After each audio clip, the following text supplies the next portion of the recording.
Hello, everybody. Today I'm going to cover a very fantastic topic, a subject verb agreement. And this topic is really a very fantastic topic. And today, this topic needs understanding verbs as well as subject. How to use subject along with the verb. And today I'm going to announce. But before starting this topic, I'm going to discuss here uh, 20 rules. So, hello, this is Rakesh Kesri, and without any further delay, I'm gonna cover this topic. So, here is the one logo. You can see that written here. Can't we all just get along? क्या हम लोग क्या हम सभी इसको एक साथ नहीं ले सकते हैं? Of course, why not? Because hard work करिएगा, हार्ड वर्क से डेफिनेटली आप इस पर ग्रिप बनाएंगे, definitely you are going to be very fantastic. So I'm going to start with the rule number one. So here is the rule number one. Subjects and verbs must agree in a number. Okay, जो subject and verbs जो होता है वो किससे agree करता है? Number में। जैसे अगर मैं बात करूं, यहाँ पर फर्स्ट पॉइंट गिवन है कि सिंगुलर सब्जेक्ट हमेशा क्या होता है? सिंगुलर वर्ब लेता है। This is the right thing, no issue in that. Plural subject take plural verb. How to understand the subject? Singular मैंने लिया Radha, Radha plays, not Radha play. Plural में मैंने लिया they dance, not a dances. Here I'm going to talk about cow. Cow is singular, but here is the verb. It's here is a singular. It means कभी भी whenever अगर हम लोग कोई subject दिया हो और सब्जेक्ट में अगर s जोड़ेंगे तो हमेशा ओ क्या होता है? प्लूरल होता है, सॉरी सिंगुलर होता है, प्लूरल होता है, कंफ्यूज। सब्जेक्ट दिया हो और सब्जेक्ट में s जोड़ेंगे तो हमेशा प्लूरल होता है। जैसे सब्जेक्ट हमारे पास बुक है, अब बुक में s जोड़ देंगे तो हमेशा बुक्स हो जाएगा। अब जैसे वर्ब की बात करें तो ईट है, ईट अपने आप में प्लूरल है, जैसे एस जोड़ दें तो क्या हो गया? इट्स हो गया, यानी क्या हो गया? सिंगुलर हो गया। डॉग्स है तो डॉग्स क्या हो जाएगा? प्लूरल, नाउन है। क्वैक साउंड निकाला जा रहा है, यानी प्लूरल, इसमें एस नहीं लगा हो। जैसे अभी हिंट के तौर पर अगर मैं देखूं, singular verb have an S. अगर मान लीजिए सिंगुलर वर्ब में एस है, the verb has an S. जैसे मान लीजिए सिंगुलर में हमेशा एस होता है। अब देखिए, जैसे मैंने बोला कि ईट, ईट हमेशा प्लूरल है, जैसे उसमें ईट में हमने क्या कर दिया? इट्स कर दिया, तो हमेशा क्या हो जाएगा? सिंगुलर। चलिए, यहाँ तक तो क्लियर है, नो डाउट। अब मैं बात करूंगा सबसे पहले रूल नंबर 2 की बात करें। ध्यान से देखो, कंफ्यूज नहीं होना, you will have to look very careful. अब रूल नंबर 2 को अच्छे ढंग से पढ़ते हैं और इसको ट्राई टू अंडरस्टैंड, समझने का प्रयास करते हैं। Don't get confuse by the words that come between the subject. आपको कंफ्यूज नहीं होना, जो भी आपका सब्जेक्ट और वर्ब के बीच में कुछ भी आता है, between the subject and verb जो भी वर्ड आता है उससे कंफ्यूज नहीं होना। हमको सीधा सब्जेक्ट और वर्ब को देखना है। जैसे डिटेक्टिव की बात करा जाए तो डिटेक्टिव कैसे लोग होते हैं? जैसे जासूस टाइप का detective. Who was called to the case, dot usually, very good. अब हमारे डिटेक्टिव के साथ डिटेक्टिव क्या है? सिंगुलर है, यहाँ लिख देते हैं सिंगुलर, इसलिए वर्ब हमारा क्या हो जाएगा? Singular, no doubt. So rule number 3 की ओर प्रस्थान करते हैं। रूल नंबर 3, ध्यान से देखो। रूल नंबर 3 में बोला जा रहा है कि prepositional phrases between the subject and verb usually do not affect the agreement। तरह के जो prepositional subjects होते हैं, phrase होते हैं between subject and verb usually not affect the agreement, उसको अफेक्ट नहीं करेंगे। जैसे बाइकर है तो स्मॉलर है, अब इसके बीच में कुछ भी आ जाए, प्रपोजिशनल फ्रेज जैसे दे दिए इन दिस रेस्ट, उससे कोई मतलब नहीं। हमको बाइकर को देखना है, सब्जेक्ट देखना है, उसके अनुसार वर्ब यूज करना है। तो वर्ब हमारा क्या है? इज है। तो the biker in this race, अब बाइकर के साथ इज, यहाँ ऑप्शन अगर आपको दे दिया था इज और आर, हमेशा आंसर इज होगा। Next example I am going to discuss the bikers. Bikers क्या है? प्लूरल है इन दिस रेस। तो बाइकर्स एक नहीं है, बहुत सारा है, प्लूरल है, तो वर्ब भी हमारा क्या हो जाएगा? वर्ब मस्ट बी प्लूरल, यानी ऑप्शन आपका इज आ रहा है तो हम इसमें क्या करेंगे? Next I am going to talk about role number 4। Role number 4, we will read it. If a sentence starts with a there or here, there or here से हो, the subject will always be placed after the verb. यानी verb के बाद जैसे a meeting है singular है तो verb must be singular. तो there is a meeting today. जैसे अगर मैं बात करूँ here यानी results से पहले verb को रखें तो results बहुत सारा की बात कर रहा है here are the results from this past. Okay, no doubt in this. So next one I'm going to talk about rule number 5. So subjects can come after the verb in questions. जैसे देखिए subject, वही बोला subjects. अब मान लीजिए subject क्या है? बेटी है, बॉस को स्टिक्स है, can come after the verb यानी वर्ब के बाद आता है क्वेश्चन। ठीक है, सब्जेक्ट वर्ब यानी डज है तो डज से पहले बेटी। अब आपको देखकर लगता होगा कि बेटी तो सर सिंगुलर, तो सिंगुलर तो सर वर्ब प्लेज है, यानी प्लेज यानी एस छिपा रहता है यानी डज लिख दी। अब बताओ बॉस को स्टिक्स है, प्लूरल दिया sticks and plural. Rule number next 6, I am going to discuss 6। If two subjects are joined by and, अगर दो सब्जेक्ट दिया हो और ज्वाइंट कर दिया जाए एंड से, they typically require a plural verb. क्या रिक्वायर होता है? प्लूरल। जैसे देखिए the poppy and the lady, दो लोग हो गए यानी पॉपी अलग है, एक ही पॉपी पिक्चर में देख सकते हैं, और लेडी अलग अलग है, सेपरेट, मतलब इनको ज्वाइन कर दिया है तो इसलिए ऑप्शन आपका इज और आर है, answer will be. Next I am going to talk about here rule number 7। Rule number 7 what telling this, look at this. मैंने यहाँ राइस और करी लिख देते हैं, इसको काट देते हैं, rice and curry is my favourite. ठीक है, डिस कर देते हैं। If two subjects are separated by and के साथ दो सब्जेक्ट जुड़ा है, refer to the same thing, एक ही थिंग्स को रिप्रेजेंट करता है तो वर्ब हमेशा सिंगुलर। जैसे राइस एंड करी, अब एक ही चीज को रिप्रेजेंट कर रहा है तो हम क्या कर देंगे? ऑप्शन हमारा दिया है इज और आर दिया है बाबू, answer would be is.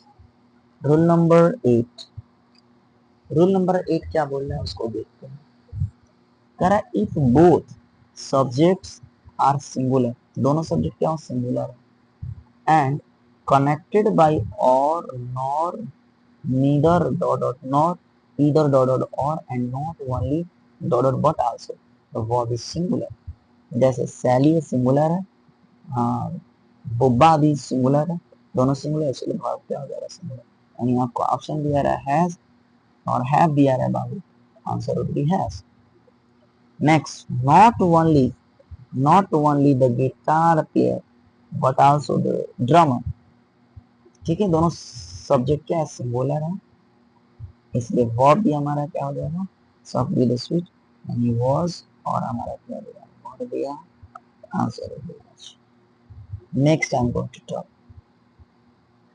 Rule number 9।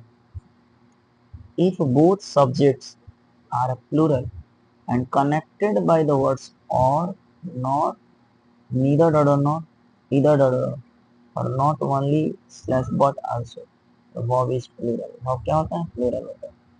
जैसे यहाँ दिया कुकीज और ब्राउनीज, दोनों प्लूरल है तो verb हमेशा क्या हो जाएगा? प्लूरल हो जाएगा। इज और आर दिया है, epsilon naught issue. So next I am going to talk about rule number 10. Rule number 10 here telling if one subject is singular and one plural and are connected by the words or, nor, neither dot or not, either dot or and not only dot or but also use the subject that is nearest verb। यानी जो और के नजदीक जो verb होगा उसका, जैसे either my sisters or my mom, तो mom क्या नजदीक है इसलिए आपका has और ऑप्शन है दिया, आंसर वुड बी हैज, सेंट में प्रेजेंट। ठीक है, not only Bob but also the Smith, Smith में सुनार की बात कर रहा है, स्मिथ क्या प्लूरल है, इसलिए बॉब हमारा वांट है, वांट और वांट्स है, बॉब क्या होगा। Next I am going to talk about rule number 11. Rule number 11 what telling, try to understand. Units of measurement usually use singular verb. जैसे 6 gallons of paint. अब ये gallons देखकर नहीं समझना, यूनिट दिया है मेजरमेंट, इसलिए हमेशा सिंगुलर होगा। ऑप्शन आपका वॉज है, वर है, answer would B was. $5 dot dot too much for a cup of coffee, यानी आपका ऑप्शन क्या दिया है, इज और आर दिया, answer would be is. Try to understand. So next rule I am going to talk about 12. Collective nouns usually take a singular verb. यानी collective noun हमेशा singular, जैसे यहाँ पर collective noun herds है, herd है और class है, हमेशा singular है। The herd और stampeding, stampeding, तो यहाँ पर क्या हो जाएगा, is और are। अब कुछ बच्चे ऐसे भी होंगे, मैं बोला collective noun जैसे bunch हो जाएगा, bunch of keys भी हम लोग बोलते हैं, तो bunch of keys यानी bunch, उसमें क्या हो जाएगा आपको, collective noun हो जाएगा, ठीक है, no doubt I think so. Next I'm going to talk about, okay, so ठीक है, अब कर स्टॉपिंग मतलब मुद्रा, बहुत सारे मुद्रा, ठीक है, मुद्रा का मतलब डिड यू अंडरस्टैंड, नो, तो मैं समझाने का प्रयास करूंगा, ओके, ठीक है, जन समूह, the class dot dot ready for the test, यानी आपका ऑप्शन दिया है was and were, answer was। Next rule number 30, title of books, movies, title of movies, title of novels are treated as singular, हमेशा singular होता है। ऐसा holes दिया है, बुक का नाम है, दोनों one of my favourite books, want to see the movie, I want to see the movie, तो देखिएगा, अब ऐसा होल्स है, तो यहाँ पर ऑप्शन दिया है was and were, answer would be was। Next I am going to talk about 14, okay, so rule number 14 I'm going to talk about, okay, two in sorry two infinitives separated by and take a plural form, जैसे to run and to read, अलग अलग infinitive and से हमेशा plural होगा। My favourite return activities, ठीक है, okay. Next I am going to talk about rule number 15, gerunds alone take a singular verb but different दिया gerunds like and take a plural, जैसे dance, तो dancing singular है, तो यहाँ singular, लेकिन वही dancing, dancing and playing something everyone, तो अब देखिए आर हो जाता है, ठीक है। Next rule number 16, rule number 16 I'm going to talk about, okay, so rule number 16 what it is going to be clarified, so clarified here I'm going to discuss if the words each, every or no comes before the subject, the verb is singular होता है,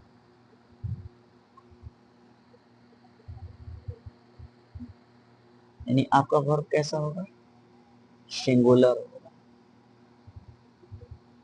हमेशा verb को कैसे लेंगे, singular treat करें, is right. So each boy and girl has, each boy and girl, तो बताइए each हमेशा सिंगुलर होता है, इसलिए हैज लगा दिया, ठीक है। एवरी टर्न्स, देखिए मैंने बोला था ना कि अगर टर्न वर्ब तो प्लूरल होता है, जैसे ए जोड़ देता है, टर्न्स हो गया। नो पेपर एंड पेन और रिक्वायर्ड, तो no and singular and is. Next I am going to talk about rule number 70, most indefinite pronouns take singular verbs, जैसे वन लगा, someone, anyone, no one, everyone, body में somebody, anybody, nobody, everybody, thing, something, anything, nothing, everything, तो हमेशा singular होता है। इसमें और भी बहुत सारा वर्ड है, little, another, much, each, one, neither, either, so everybody dot dot happy, each हो जाएगा। No one dot dot a dime, dime मतलब भूख, मतलब कोई भी भूखा, किसी के पास डाइम नहीं, डाइम मतलब यहाँ पिक्चर्स और कॉइन्स की बात कर रहे हैं, ठीक है। मुद्रा, मुद्रा सॉरी, ये मुद्रा की बात कर रहे हैं, तो no one has time, time नहीं, यानी नो वन, वन लगा है, nothing dot going to help, तो यहाँ क्या हो जाएगा बस, ठीक है, done, no problem. So next I am going to talk about 18, both, few, many, others and several, एक plural verb, several dot dot dot पे फिनिश करो, आपका ऑप्शन है need and needs, so answer would be need, a few dot dot dot the right answer, अब आपका has and have है, answer would be have. Next I'm going to talk about 19, when the subject is all, any, more, most, none or some beyond, this is the only time you must look at the object of the prepositional phrase, आपको prepositional phrase को देखना to determine whether it is similar, prepositional phrase क्या हो जाएगा, of से जो जुड़ा हुआ है, यानी ऑफ द चिकन्स को देखना है, ऑफ द मिल्क को देखना है। अब बताइए चिकन्स बहुत सारा है, प्लूरल है, अब ऑल से मतलब नहीं है हमको, सम से मतलब नहीं, उसके prepositional phrase से देखना है, क्योंकि ऑलरेडी ये प्लूरल होता है देखने, लेकिन हमको उसके बाद आने वाले सब्जेक्ट, सब्जेक्ट चिकन से मिल्क है। सो नेक्स्ट 20, यानी फाइनल रूल हमारा जो है, रिमेंबर करना है कि only the subject affects the verb, यानी सब्जेक्ट ही केवल अफेक्ट करता है। So thank you everybody, okay, I will meet in my next video, tense, thank you.